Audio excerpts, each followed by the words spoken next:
Assalamualaikum warahmatullahi wabarakatuh. In this occasion, I would like to do a reaction video of the YouTube video Self-Worth Theory, the key to understanding and of overcoming procrastination by Nick Voge regarding my critical listening assignment. So let's watch the video together. About 2 decades ago, when I was a PhD student at UC Berkeley, I found myself in a seminar taught by a psychology professor who was renowned for his research on self-worth theory, on motivation, teaching, and learning.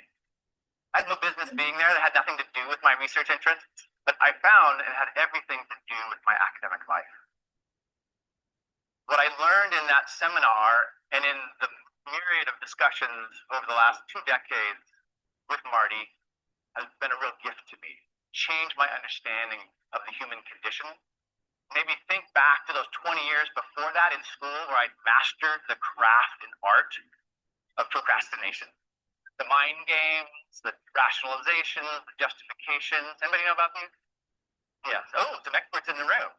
And so that gift is something that I'd like to share with you today, at least some of that.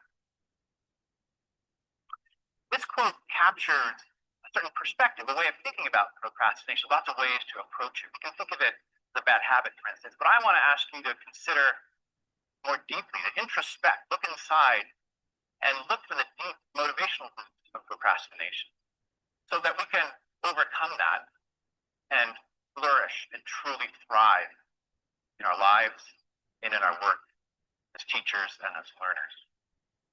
So my hope for you is that you'll take away from this talk a very different understanding of what procrastination is.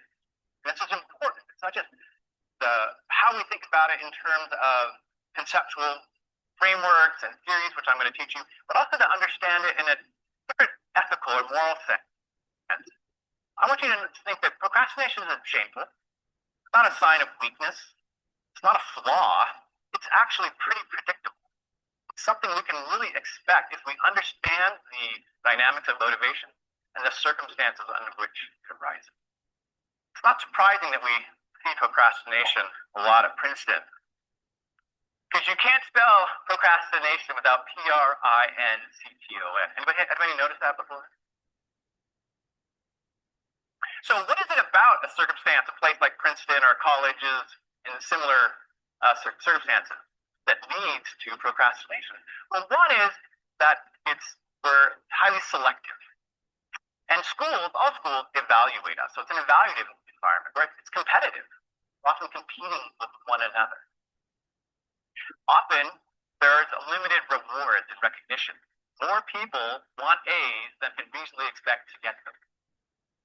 In those circumstances, we can fully expect that people will seek to protect themselves, the meaning of not getting that reward, the meaning of not getting that recognition for their self-concept and self-worth. It's not just the grade that's on the line. It's more than that. And I think as we introspect, we realize that. So today I want to explain that. And again, I want that so you have an idea, but I want you to apply it to your own life. I've applied it to my own. Whether that you're a teacher or a student or a parent, all of this can be helpful in understanding the dynamics that happen in school and around school. I want to tell a little story, and if you procrastinate, this will be a familiar scenario for you. So here's the setting. Brooks, bring the paper on them. This is the last thing said between me and Gray.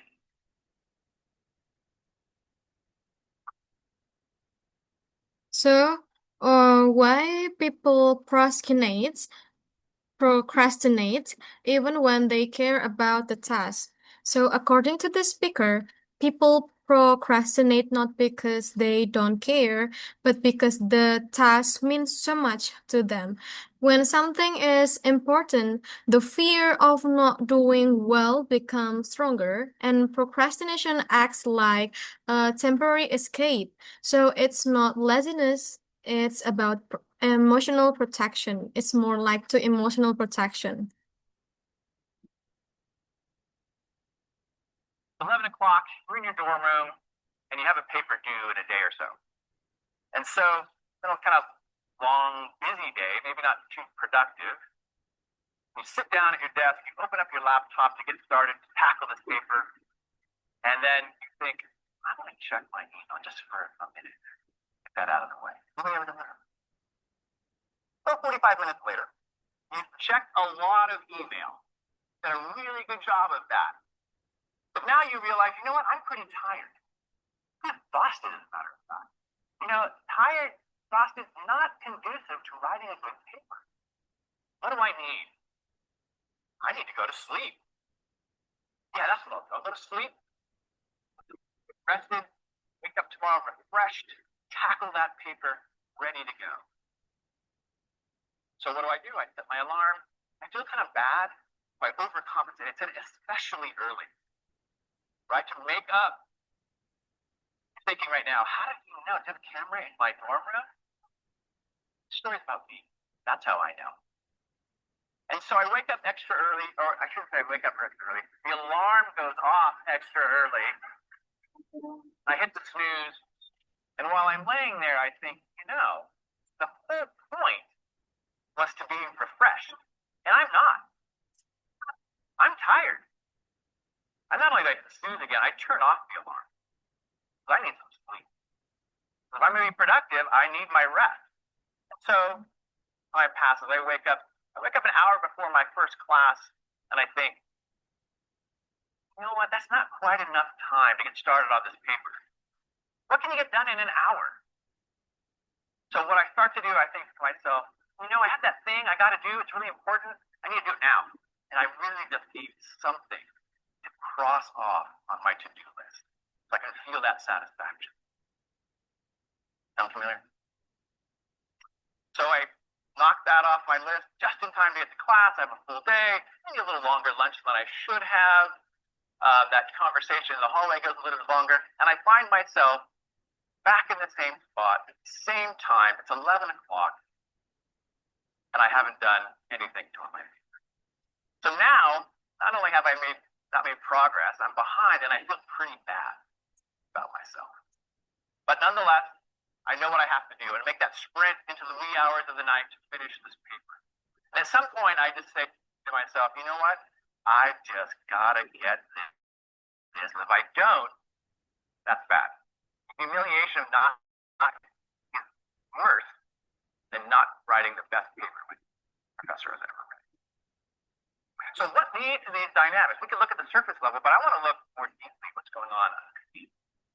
And self-worth theory of achievement motivation gives us a tool for doing that. So self-worth theory asserts or posits first and foremost that the paramount psychological need that all of us have is to be seen by ourselves and others as capable, competent, and able.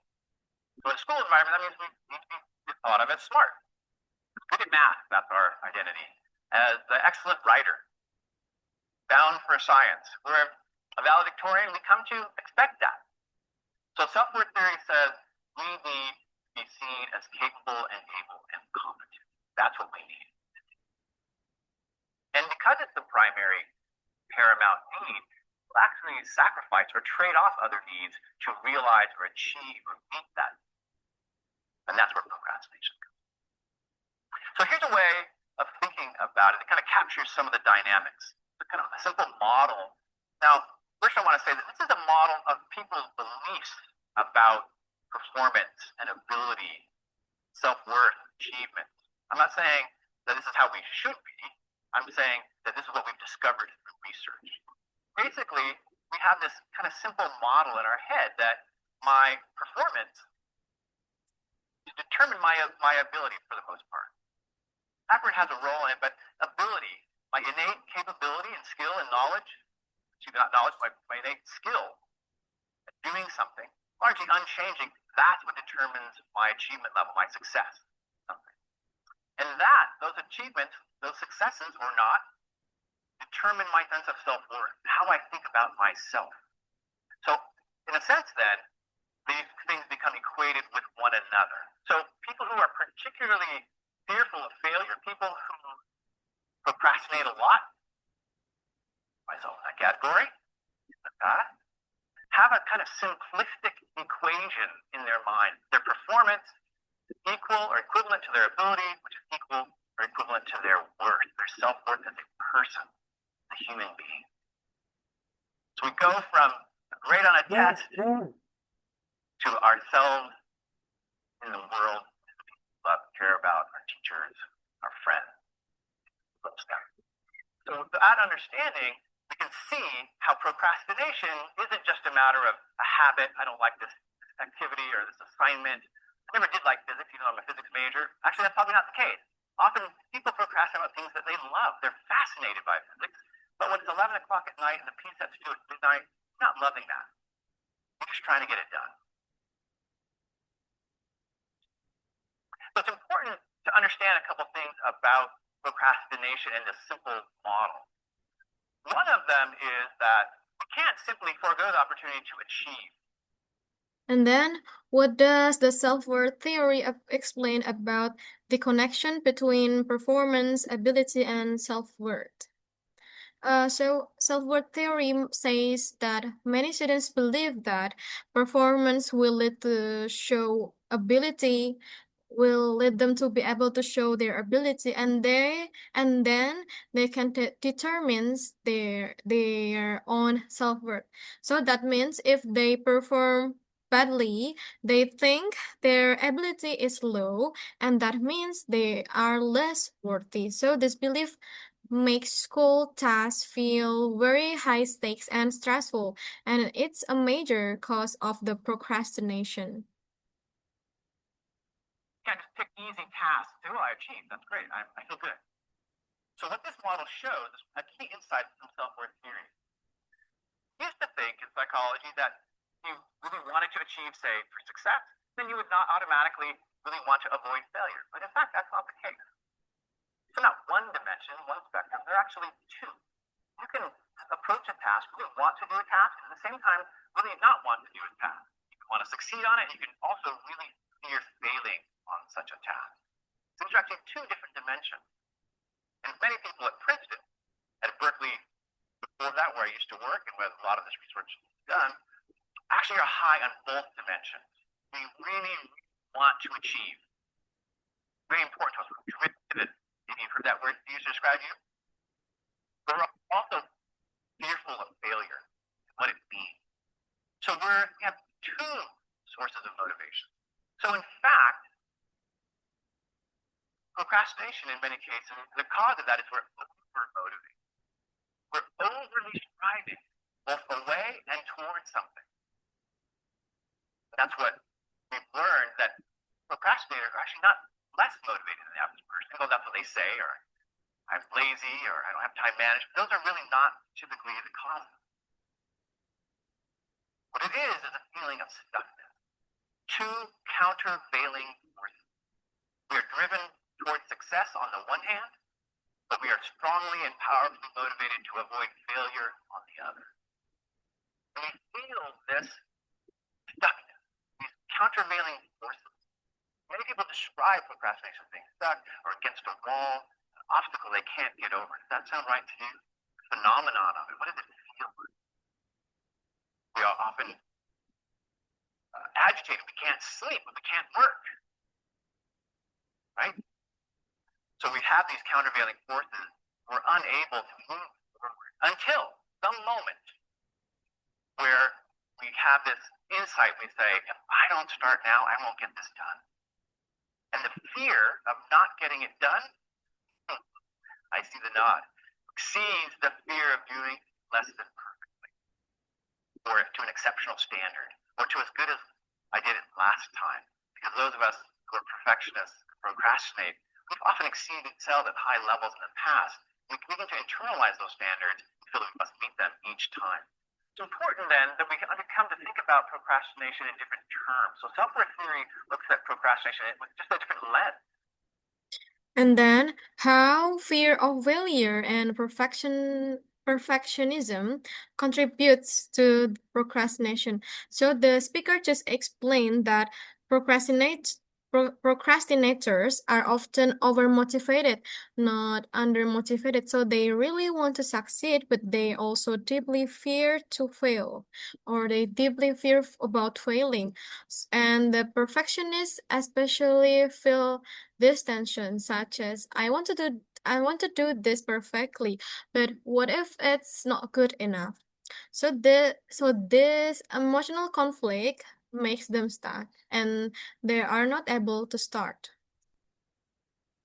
So a common way that we hear procrastination discussed is as self-sabotage, or handicapping ourselves, or sabotaging ourselves. You can see from a self-worth point of view, it's not self-sabotage, it's self-protection. We're trying to protect ourselves, our sense of ourselves as capable, and worthy. And we're willing to sacrifice our performance because self-worth is the paramount human need. Make sense? I want you to think about procrastination. You saw the slide before. Think about procrastination actually as a strategy, a really nearly perfect strategy for protecting ourselves. If we procrastinate on a task that we value and care about, and then we don't achieve very well at a high level, we fail, we have a built-in excuse. Right? I couldn't have achieved that. I only had 2 hours before the exam to get ready. And you hear people doing that. Think about when you're standing outside the lecture hall before an exam. What are people saying? I only studied 3 hours. I only studied 2. Yeah, my computer froze. I didn't get a chance to do that. Everybody's explaining how they're not ready. Why? Because if they don't achieve, then they have this built-in excuse, not only for themselves, but for others. But it's a brilliant strategy because if you succeed, you get that A on that physics test, then you can conclude, I'm really smart. Smarter than I thought I was. I thought I needed 3 hours. I needed 2. So procrastination as an avoidance strategy is nearly perfect in its outcome in protecting our self-worth, even as we jeopardize our performance. We increase the chance that we're going to need that excuse, right? But we have it ready. So what our preparations and these tests are testing is not so much our knowledge and our skill, but really our brinksmanship, our ability to pull off stuff at the last minute. If that's not the definition of a princess student, I don't know what is. How do we overcome procrastination? What a lot of us do is we try to talk ourselves into getting started by saying, if I don't do this, I'm not going to get into med school. Oh, this is going to harm my GPA, my transcript. We're actually increasing fear. And there's not a surprise that it doesn't really work very well. There's actually some counterintuitive other kinds of strategies that we're going to recommend. So there's 3 broad categories. There's many, many, many more, but these 3 come from, or really follow from, self-worth theory in particular. So I want to underscore these. I want to do so first by talking about developing awareness. We know from the research on procrastination and overcoming it that gaining knowledge, being aware of self-worth theory and these dynamics helps people overcome these things. To understand the root of procrastination helps us weaken it. We know where it comes from. I can be aware of and see these dynamics happening. But another kind of awareness is to gain awareness of what we're feeling. What do approach motives feel like versus avoidance? We know when we're cleaning the fridge in our dorm room the night before the final exam that that's procrastination. But there are other times it's not so clear. Is checking your email procrastination? Is studying, doing the task on the low important item on your list, is that procrastination? A lot of times it is. So the more we know, the greater awareness we have of our tendencies, our motivation, the more likely to overcome them. So we want to cultivate a stance, an observer stance, say, what does this feel like? What am I experiencing? What am I thinking? Ritmo spesati e respiriku, rahasia berkualitas pembangunan rumah.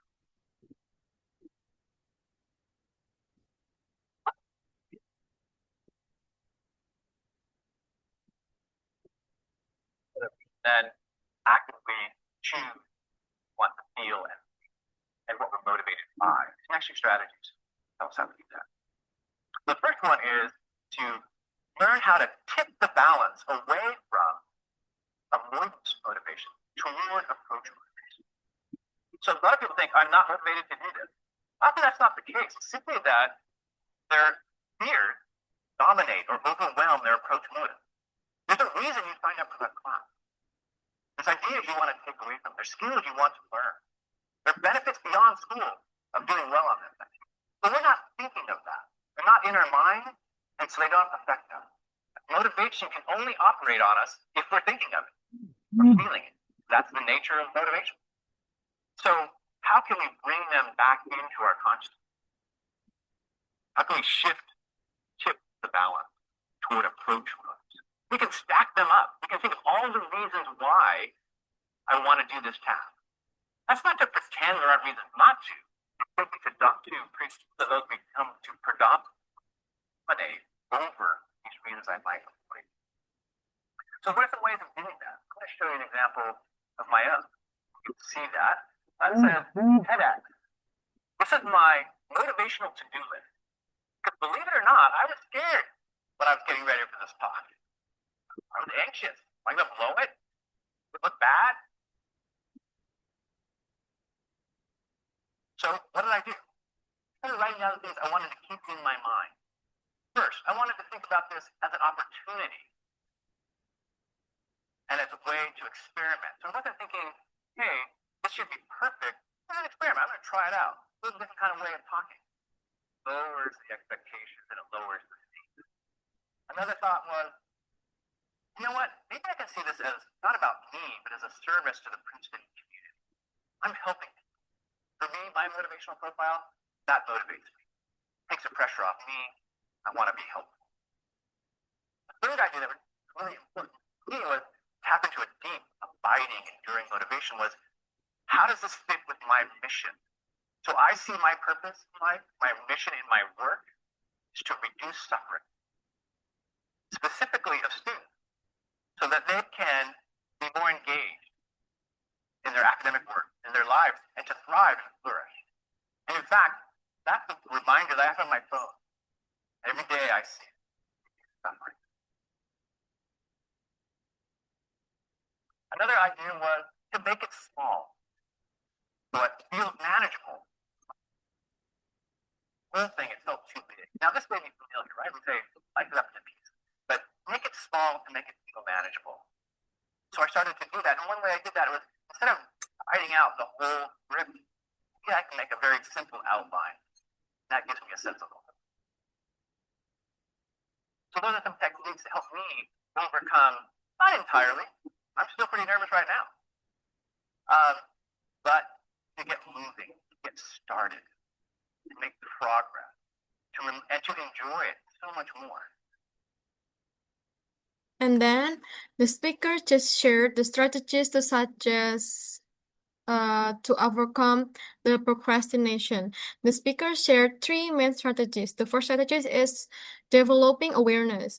So understand your emotions, your patterns, and your avoidance behaviors. And then the second strategy is to shift toward approach motivation. Bring to mind your hopes, your goals, and reasons for doing the task, and this will reduce the power of fear. And the third strategy is challenge the internal equation. Realize that And the third strategy is challenge the internal equation. Realize that performance is not the same as ability, and ability is not the same as the self-worth. Your worth of person is not defined by your grades or achievements. So these strategies will help people start tasks with less fear. And then why procrastination is common among Indonesian university students? And I will also give the examples. I think procrastination is very common among Indonesian students for several reasons. The first reason is the academic pressure in Indonesia is high. Students don't want to look not smart, so they delay tasks that might expose their weaknesses. And then last minute culture. Many students believe they work best under pressure, so staying up until 3 a.m. becomes normal. And then the fear of judgment. Some students avoid starting their tasks or difficult assignments because they are afraid the result won't meet their expectations. And the examples are students delaying their thesis consultation for months, for the example. They start their group assignments only in the final week, and then the last examples, they learn everything one night before their final task. And then I also and then, do I agree that procrastination is self-protection, not weakness? Yes, I agree. After listening to the talk, I realize procrastination is often a way to protect ourselves from painful feeling of not being good enough. Seeing it as a self-protection will help us respond with understanding, not shame, and makes it easier to change. And then, how do Indonesian students usually talk about procrastination? What does that say about our student culture? So in Indonesia, students often talk about procrastination as a joke. For the example, deadline is my inspiration, and something normal like that, and even a shared bonding experience, such as they do their assignments while crying until 2 a.m. This shows that stress and last minute work are part of the culture. It also shows that students cope through humor and that burnout is often normalized. And then if I could change one study habit to reduce procrastination, what would it be and why? I would change my habit of waiting for the right mood before starting. Instead, I want to follow the 2 minute rule. Start the task just for 2 minutes because once I begin, the hardest part is already behind me.